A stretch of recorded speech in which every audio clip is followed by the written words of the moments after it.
Hello friends, welcome to Garbhit IAS. Garbhit IAS पर आप सभी का बहुत बहुत स्वागत है। आज हम बात करने जा रहे हैं 7 जनवरी के करंट अफेयर्स की। इससे पहले दोस्तों 6 जनवरी के करंट अफेयर्स की न्यूज़ में कुछ करेक्शन है, उसको देख लेते हैं। कल के लेक्चर में हमने आपको बताया था कि राष्ट्रपति के अध्यादेश निर्गत करने की शक्ति संविधान में आर्टिकल 123 में दी गई है और राज्यपाल की 231 में। तो ये गलती से 231 बताया गया था, इसको आप करेक्ट कर लेना। ये है आर्टिकल 213, राष्ट्रपति 123 और राज्यपाल 213। साथ ही हम धन्यवाद करना चाहते हैं यूपी के कानपुर से विपिन जी का, जिन्होंने इस गलती की तरफ हमारा ध्यान दिलाया अपने सभी श्रोताओं और अपनी टीम की तरफ से। आप सब लोग भी इसी तरह एक्टिवली पार्टिसिपेट करें। अगर आपकी कोई भी क्वेरी है या आपको कोई डाउट लगता है तो आप उसको करेक्ट कर सकते हैं। चलिए अब बात करते हैं 7 जनवरी के करंट अफेयर्स की। सबसे पहली न्यूज़, भारतीय जनता पार्टी की राष्ट्रीय कार्यकारिणी की बैठक हुई। तो इसमें हमारे काम का क्या क्या है कि राष्ट्रीय कार्यकारिणी ने जो पाकिस्तान को संदेश दिया कि वो आतंकी नर्सरी को बंद करे और आतंकियों को गुप्त सहायता देना बंद करे। अब ये जो नेता बार बार बीच बीच में ऐसा बोलते हैं, तो इससे लाभ क्या मिलता है? इनके कहने से पाकिस्तान ये सब बंद तो नहीं करेगा। तो अभी मतलब जो वर्तमान सरकार है उसकी कुछ रणनीति ऐसी है कि वो कोई भी मंच उसको मिलता है तो वहाँ वो पाकिस्तान को, चाहे राष्ट्रीय मंच हो चाहे अंतर्राष्ट्रीय हो, बार बार उसको हम एक आतंकी देश के रूप में प्रस्तुत करते हैं। तो जब इस तरह का कुछ राष्ट्रीय कार्यकारिणी में होता है तो नेशनल और इंटरनेशनल मीडिया में बार बार छपता है, जिससे पाकिस्तान की जो इमेज है वो सबके सामने आए। दूसरी चीज़ जो काम की थी इसी में कि कार्यकारिणी ने कहा कि लोकसभा और राज्य विधानसभा के चुनाव एक साथ कराए जाएं। जो लोग इस बार का पेपर देने वाले हैं उनके लिए टॉपिक मोस्ट इम्पोर्टेंट टॉपिक है जीएस सेकंड पेपर में। दरअसल ये अगर होता है तो बहुत बड़ा फैसला होगा। इसमें कुछ परेशानियां भी आएंगी। परेशानियां इस तरह से कि मान लीजिए केंद्र में कोई सरकार 5 साल के लिए चुनी गई, अगर एक बार में ऐसा करा भी गया कि सब जगह एक साथ चुनाव हो गए और 29 राज्यों में सब में एक साथ चुनाव हो गए, सरकारें चुन ली गई। अब मान लो कि 2.5 साल के बाद में इन 29 में से कुछ राज्यों में सरकारें गिर गई, मान लिया 5 राज्यों में। तो अगर इन 5 राज्यों में चुनाव कराए जाएंगे तो फिर अगले 5 साल के लिए होंगे, और जब इनका 2.5 साल पूरा होगा जब तक इन बाकी वालों का 5 साल का हो जाएगा। तो कई सारी टेक्निकल दिक्कतें आएंगी। अगर ये फैसला होगा तो चुनाव प्रक्रिया में इसके लिए बड़े स्तर पर सुधार करना होगा। इसके क्या सकारात्मक पहलू होंगे, क्या नकारात्मक पहलू होंगे, धीरे धीरे करके हम सबको डिस्कस करेंगे अपने आगे के लेक्चर्स में। फिलहाल बस इतना कि कार्यकारिणी में कुछ इस तरह का मुद्दा जो है वो चुनाव सुधार में चल रहा है। और भी हमने बताया था आपको बीच बीच में चुनाव सुधार में कई मुद्दे हैं, जैसे कि चुनाव को सरकारी खर्च पे कराया जाना। अगली जो कार्यकारिणी में बात हुई थी वो नोटबंदी के परिणाम पे बात हुई थी। इसमें नोटबंदी के क्या क्या परिणाम रहे हैं तो उन्होंने कुछ चीज़ों पे चर्चा की, उसको देख लेते हैं।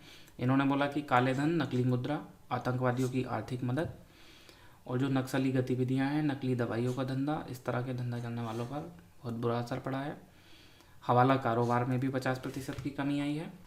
और एक जो बड़ी चीज़ है वो ये कि माना जाता था कि जो पाकिस्तान है वो भारत की बड़ी करेंसी मतलब 500 और 1000 के नोट, उनको नकली बनाता था और आतंकवादियों को प्रोवाइड कराता था।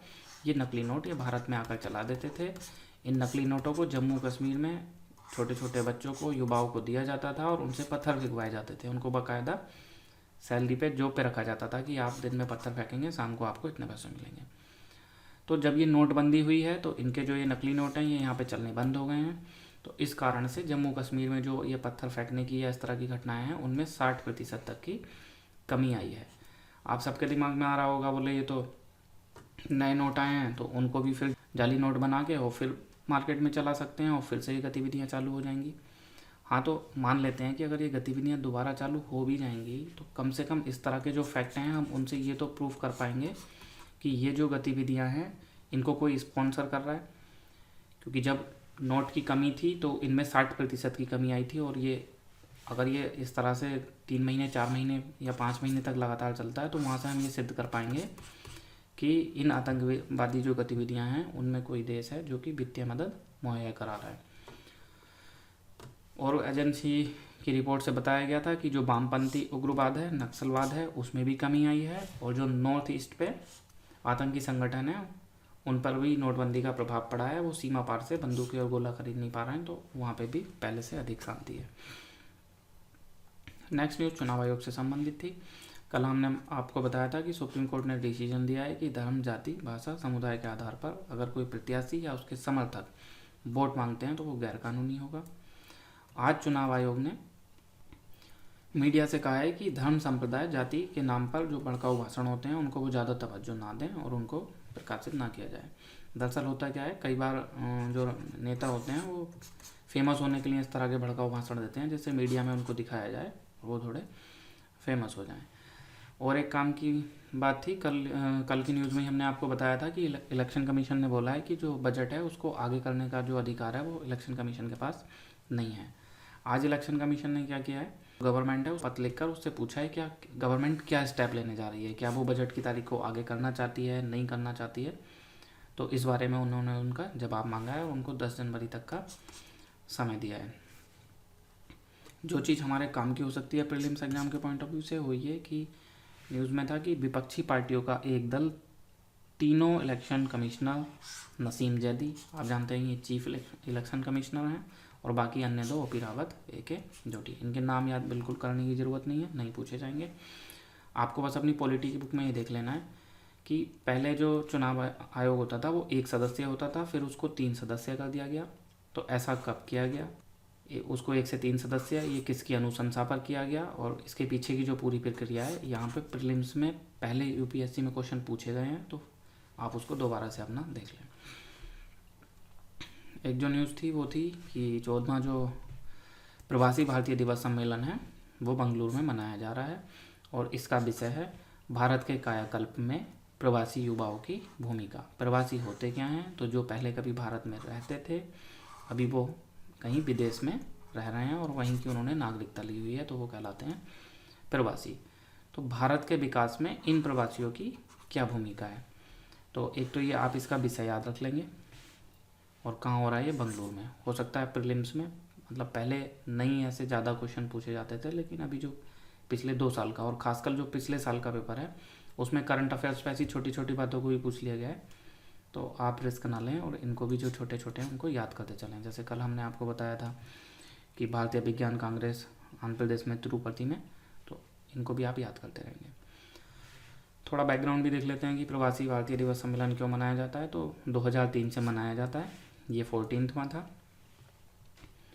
और हाँ, एक चीज़ जो काम की हो सकती है प्रीलिम्स में पूछी जा सकती है वो ये है कि जो हमारे मुख्य अतिथि हैं वो पुर्तगाल के प्रधानमंत्री हैं डॉक्टर एंटोनियो कोस्टा। तो इनको तो आप हल्के से ऐसे याद रख लेंगे, ज़्यादा काम का नहीं है।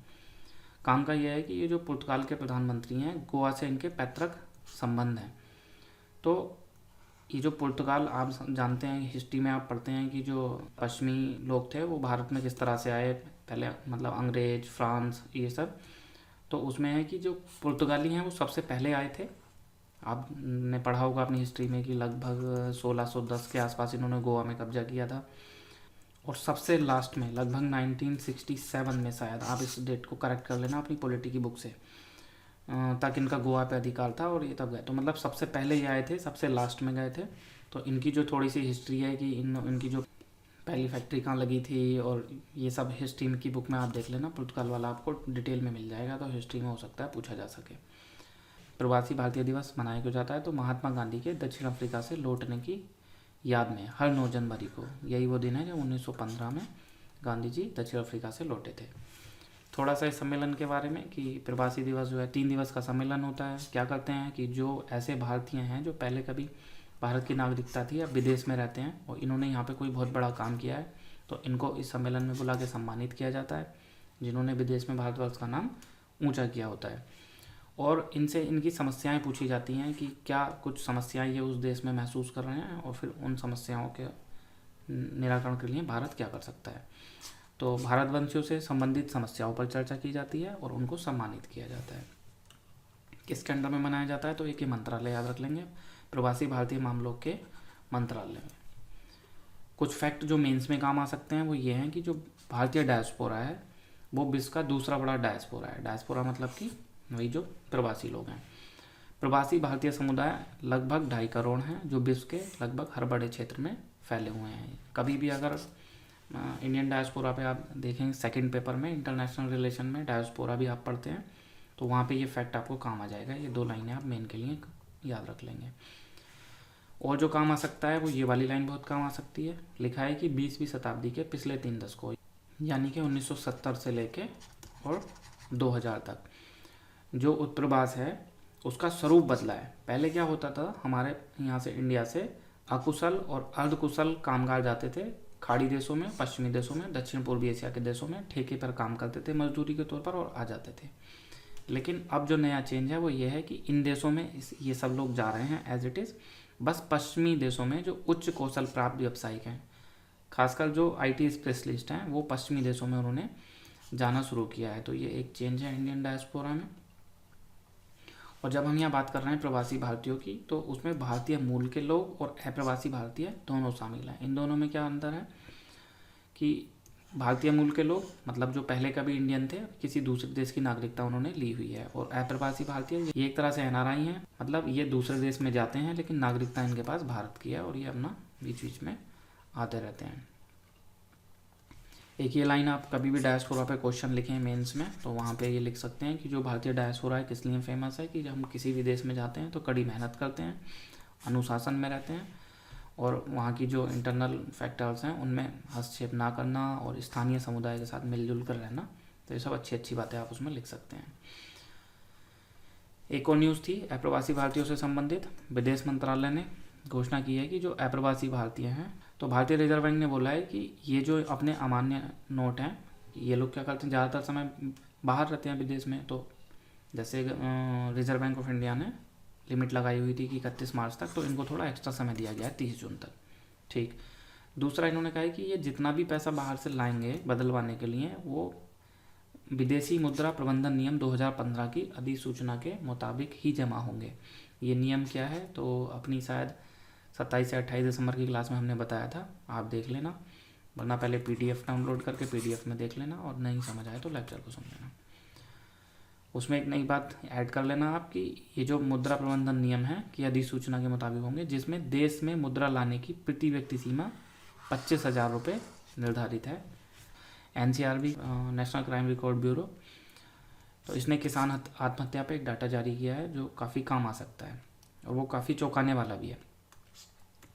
जैसे डाटा में बताया गया है, अब तक क्या माना जाता था कि जो किसान हैं वो कर्जे में फंस जाते हैं और साहूकार और महाजन जो होते हैं वो उनसे बहुत ज़्यादा कर्जा लेते हैं। कई बार वो किसान इतने पढ़े लिखे नहीं होते तो गलत पेपर पे साइन करा लेते हैं, ज़मीन पे कब्जा कर लेते हैं और किसान इनके चंगुल में फंस जाता है और आत्महत्या कर लेता है। लेकिन एनसीआरबी के डाटा के मुताबिक जिन किसानों ने कर्ज ना चुका पाने के कारण खुदकुशी की, उनमें से 80% किसान माइक्रो फाइनेंस कंपनी या बैंक से कर्जा लिया था उन्होंने, ना कि महाजनों से। अब तक ये राय दी जाती थी कि कभी भी अगर आप कर्जे के कारण किसानों के आत्महत्या या इस मुद्दे पर लिखें तो उसका उपाय दिया जाता था कि ये जो महाजन और साहूकारों से ऋण लेते हैं उसकी जगह इनको संस्थागत ऋण से जोड़ा जाए। संस्थागत ऋण मतलब बैंक, माइक्रो फाइनेंस, इस तरह के इंस्टीट्यूट से ऋण। लेकिन अब आप इस लाइन को इस आंसर में ना लिखें क्योंकि एनसीआरबी का डाटा है, उसने साफ साफ कहा है कि ये जो आत्महत्या कर रहे हैं उनमें से 80% बैंक और माइक्रो फाइनेंस से ही ले रहे थे। और कुछ लाइनें आपके काम क्या आ सकती हैं, एक ही लाइन आपके काफ़ी काम आ सकती है कि कर्ज के कारण जो किसानों की आत्महत्या है उसमें 2015 में लगभग 3 गुना की वृद्धि हुई है 2014 की तुलना में। इसी तरह अलग से फसल बर्बाद होने के कारण जो किसान आत्महत्या करते हैं उनका डाटा दिया हुआ था। एक ये था कि महाराष्ट्र में सबसे ज़्यादा आत्महत्याएं होती हैं, क्यों होती हैं उसका भी कारण है। आप जानते हैं कि जो महाराष्ट्र वाला पोर्शन है, विदर्भ वाला एरिया, वहाँ नकदी फसलें ज़्यादा उपजाई जाती हैं, जैसे कि कपास है, गन्ना है, और इस तरह की फसलों के लिए मतलब जो निवेश है वो अधिक करना पड़ता है। तो ये लोग ज़्यादा लोन लेते हैं और अगर फसल बर्बाद हो जाए तो फिर इनको ज़्यादा बुरी परिस्थितियों का सामना करना पड़ता है, तो इसलिए इधर जो है आत्महत्या ज़्यादा है। तो इन्होंने कहा है कि सूदखोरों से कर्ज लेने में किसानों को आसानी होती है और इस तरह से यह लोन बैंकों द्वारा लिए गए लोन के मुकाबले ज़्यादा फ्लेक्सिबल होते हैं। मतलब इनको आप आगे पीछे कर सकते हैं जाके कि इस साल नहीं दे पाएंगे तो नेक्स्ट ईयर दे देंगे। जबकि ये जो माइक्रो फाइनेंस और इस तरह की कंपनियां हैं ये लोन वसूलने के लिए ज़बरदस्ती करते हैं और गुंडों द्वारा कर्जदारों को धमकाते हैं, जिससे तंग आके जो किसान है वो आत्महत्या कर लेते हैं। तो इन फैक्ट को आप ध्यान रखेंगे। एक ये लाइन आप यूज़ कर सकते हैं कहीं भी मेंस के आंसर में कि जो किसानों की आत्महत्या है उनमें लगभग 45% की वृद्धि हुई है। एग्जैक्ट 41.7, लेकिन आप 45 भी लिखेंगे तो वो चल जाएगा। एक छोटी सी न्यूज़ थी बराक घाटी, ये आपको काम में आ सकती है। चर्चा में क्यों थी कि ये था कि देश में काले चावल की पैदावार बहुत कम है, लेकिन असम में खासकर बराक घाटी में इसकी लोकप्रियता ज़्यादा है, इसकी लोकप्रियता काफ़ी अधिक है। और ये काला चावल की खासियत क्या है, इसमें पोषक तत्व थोड़े अधिक होते हैं। तो यहाँ पे चर्चा में था बराक घाटी, तो ये आप देख लेना, बराक घाटी आपको काम आ सकती है कि असम में कहाँ कहाँ है। एक छोटी न्यूज़ पुस्तक मेला से संबंधित थी, ये नहीं आएगा बस इसलिए बता रहे हैं कि जो मेले की थीम है मानुसी, ये आप ध्यान रख लेंगे कि मानुसी अगर प्रीलिम्स में बहुत छोटी सी बात है पूछ ली जाए कि मानुसी क्या है, और फिर उसमें कुछ ऐसे कर दें कि कहीं का सांस्कृतिक त्यौहार है या कोई पारंपरिक प्रथा है, तो आप ध्यान रखेंगे कि मानुसी जो है वो जो विश्व पुस्तक मेला दिल्ली में हुआ था प्रगति मैदान में, उसकी थीम है जो महिलाओं और उन पर आधारित लेखन को प्रस्तुत करती है। इसमें एक छोटी सी बात थी कि राष्ट्रीय पुस्तक न्यास NBT अपनी स्थापना के 60 वर्ष मना रहा है, तो आप देख लेंगे कि NBT राष्ट्रीय पुस्तक न्यास जो होता है वो क्या होता है। तो आज के लिए दोस्तों इतना ही, संडे में ऑफ रहेगा। अब हम मिलेंगे मंडे के करंट अफेयर्स के साथ। कल विदाई से जुड़ने के लिए आप सभी का बहुत बहुत धन्यवाद।